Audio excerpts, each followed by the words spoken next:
Situations determine solutions, and context is everything. And when we look at active shooter, we've got to look at some of the things which are very specific to active shooter situations. And one of these is the fact that the shooter will normally have a second weapon.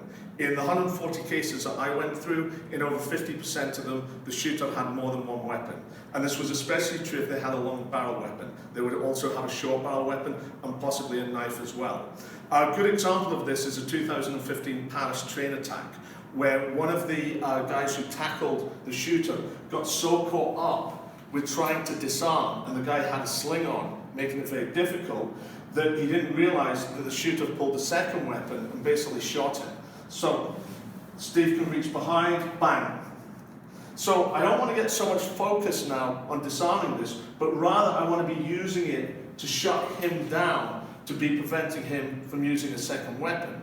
It might be that he's not got the firearm, that what he's actually working with, and this was another thing that happened in that Paris train attack, that when the guy was swarmed and they were trying to control him and take the weapon, he pulled a knife out and started slashing and hacking away at them. So now I've got two problems here.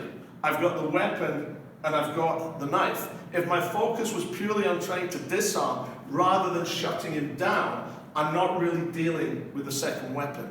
So one of the things when we're looking at active shooter solutions, we must consider that the guy has a second, maybe a third, or even a fourth weapon on them.